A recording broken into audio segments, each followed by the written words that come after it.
bed, holding my copy of Alice in Wonderland. The shaky writing in front of the book says, "For Allie, my wondrous girl. Love, Grandpa." The colors of the book are all bright, even though the book is old.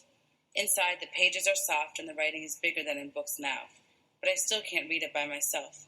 It's like having a gift that's locked in a glass box. I'm feeling heavy, but I always do on Sunday nights. The thought of another week of school does that. It's like knowing I have to pull a tire through a keyhole the next day. But I'll have a new teacher. Mr. Daniels sounds like a grandfatherly type with pockets full of lollipops, which could be nice. I'm hoping he'll spend a lot of time straightening his bow tie and telling us about the good old days and not giving us much work. But when I show up, I find that Mr. Daniels is no grandfather. He's younger than Mrs. Hall. He wears a dark jacket and a tie with colored circles on it. When I get closer, I realize they're planets. Most of the kids are gathered around him. I throw my stuff in the closet and walk over. He says, "My very excellent mother just served us nachos," and claims it is an easy way to memorize the planets in order from the sun. Albert, whose hair reminds me of a bird's nest, stands nearby. I feel bad for Pluto. I look over and my eyes are pulled to the bruises on his arms. Pluto was a planet all those years, and then someone just decided it wasn't anymore. Too small, too far away, orbit not just right. "I don't really think Pluto cares, Albert," I mumble. He sits in his chair and says, "Well, I do." I feel bad for him and want to ask him about the marks. He is big and clunky, but not fat, the kind of size where others would usually leave him alone. I pull out my chair and sit down. "Okay," I tell myself. "I'm going to do better. I'm going to work harder. That's all I need to do. I'm going to really concentrate this time, even though I know I've tried that and it doesn't work." Reading for me is like when I drop something and my fingers scramble to catch it, and just when I think I've got it, I don't. If trying to read helped, I'd be a genius. Mr. Daniels is in front of me. I hold my breath and lean back. He holds out his hand. "I'm Mr. Daniels. Nice to meet you," he says. Shay leans toward Jessica. I guess he doesn't know who he's talking to. As usual, most of her friends laugh. "Hey," Mr. Daniels says, turning to her. "That isn't cool. We don't do that in here," which wipes the smile off Shay's face. Then he turns back to me. "What's your name?" "Allie Nickerson." I answer so softly that even I can barely hear myself. "Well, are you going to shake my hand, Allie Nickerson?" He says, "I don't bite on Mondays." Great, just what I need, a funny guy for a teacher. I take his hand, but only for a second. My mind is already spinning off, wondering what terrible things Mrs. Silver has told him, the plans they've made for me. I see myself wrapped in rope and lying on the train tracks, just like in Grandpa's old black and white silent movies. Page 38. "Okay, Fantasticos, take your seats," he calls. "Time to set the world on fire."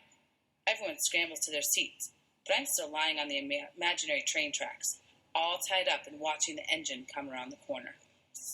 Chapter 8, Real Trouble, page 39.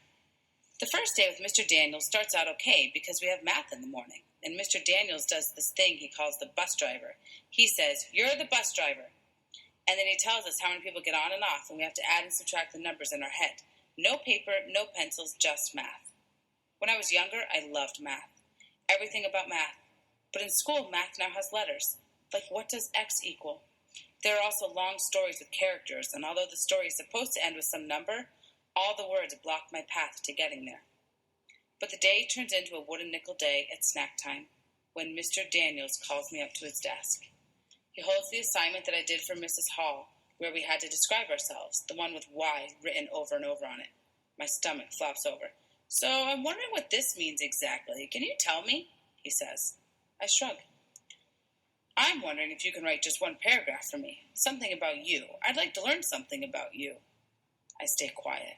With teachers, if you stay quiet long enough, they start doing the talking for you, filling in the answers, then you just have to nod. So I wait. But he waits too. Finally, he says, "Come on now, can you write that paragraph for me?" I feel heavy. "No," I say. He doesn't want to know about the real me. It'll be like people in scary movies who think they want to know what's in the basement, but when they find out, they're always sorry. "Allie, did you say no?" he asks without being mad. I turn myself to stone. He takes a deep breath and leans forward.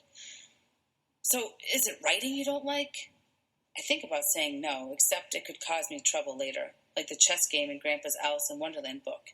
You have to be super sure before you make you have to be super sure before you make a move final. But I figure Mr. Daniels probably already knows this about me, so I nod. What do you like then? Buffalo wings, I say. He laughs a little. What do you like about school? Leaving? He waits for me to say more. I like math and art. I like to draw. Oh, well, that's cool. Do you draw a lot? Yeah. So, do you find the writing difficult, or do you just not like it? It's easy. I lie. It's just boring. Well, maybe we can do some things to make it less boring for you, to excite you about writing. It's a great way to explore. Be creative. Ask questions. I point at my paper. I asked a lot of questions there. Yes. He laughs. I guess you did. He takes a deep breath. Here's the thing, Allie. I'm going to be honest with you. I've talked with both Mrs. Hall and Mrs. Silver. I know that you've spent a lot of time in the office in the past. You're good at getting sent to the office. But you know, you can be too good at the wrong things. Uh-oh. Page 42. I just want you to know that I'm going to try really hard not to send you to the office. If we have something to deal with, you and I will deal with it together. He winks. What happens in room 206 stays in room 206. What? So we won't involve Mrs. Silver anymore, okay? I think she has enough to do around here. Oh no, did he just take away my get-out-of-jail-free card? Also, he says, moving his head to look me in the eye, I'm on your side, okay? I want to help you. So he wants to help me, huh? He has no idea what he's in for. Chapter 9, Bag Full of Nothing, page 43. Today, we're supposed to bring in something that represents us and tell the class about it. I thought of a few things I could bring, like a can full of dirt or a bag full of nothing. Mr. Daniels asked for volunteers to go first. Shock of the century when Shay raises her hand. She gets up there with a picture of her horse, Diamond. She goes on about how she loves him and goes riding several times a week, but how it's a lot of work to take care of him. She shows us her riding helmet and fancy riding jacket, too. I guess there really isn't anything that she doesn't have. Jessica brings a picture of Shay and talks about what good friends they are, which I think is funny since we're supposed to talk about ourselves. Oliver bounces to the front of the room. His feet are never on the floor at the same time. He takes out a light bulb. I am the giver of light! Really? Mr. Daniels asks. Well, my dad is. He sells lamps, and when I grow up, I'm going to be a salesman, too. I'm going to sell hangers. Hangers? Mr. Daniels asks. Yeah, because I was thinking that it should be something that everyone has, because you'd want to sell stuff that most people need, because if you sold stuff that nobody wanted, then you wouldn't sell anything, right? And everybody needs hangers. Mr. Daniels smiles and puts his hand on Oliver's shoulder. Oliver, you are one clever boy. You know that? I haven't been in this school that long, but I'm going to guess that Oliver hasn't heard that said much. He falls into his chair, which tips back, but he grabs his desk, rights himself, and cheers for his own victory.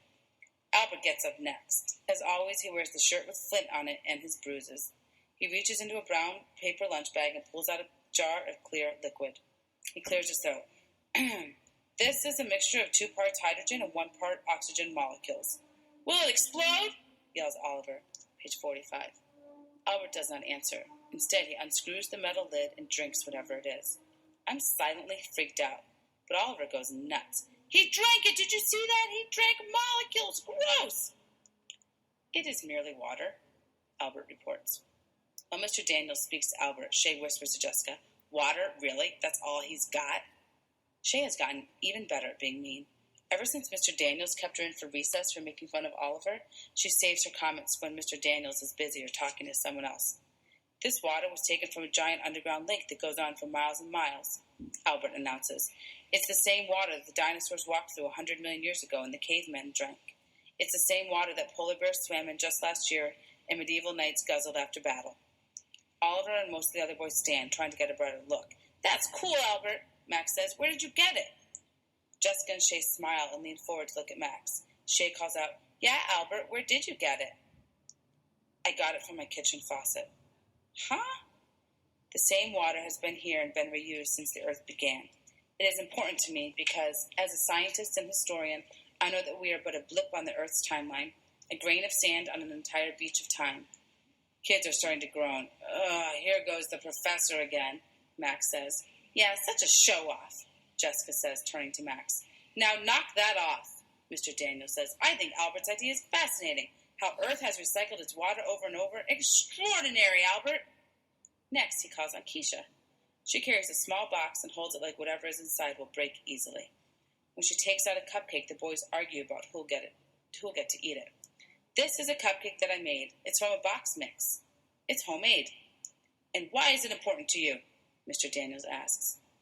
I like to bake. I told my mom I want to start a business when I get older, and she said there's no time like the present. So this is the first one I'll show you to anyone outside my family. My God, Shay whispers. She acts like she's the first one to make a cupcake. It's not even decorated or anything. Shay, please keep your comments constructive, Mr. Daniels says. Yes, it is plain on the outside, Keisha says, half smiling at Shay. But it's the inside that matters. Page 47. Keisha takes a knife out of her box and cuts the cupcake in half and shows us the inside. As you can see, it says yum on the inside. How did you do that? Suki asks, and I'm surprised to hear her talk. She hardly ever says anything. I've been experimenting with making letters out of different kinds of dough. I stand the letters up in the cupcake batter and carefully cover them with more batter. Do you lick the spoon when you're done? Oliver asks. I like to lick the spoon, but my mom says too much sugar isn't good for me, so she doesn't bake much because... Oliver, Mr. Daniels says, pulling on his own ear. Oliver stops right away. Then Mr. Daniels looks at the cupcake. Wow, Keisha, that is pretty impressive. I'm going to call my baking business Hidden Messages, the better way to send a note. That's fantastic, Keisha, Mr. Daniels says.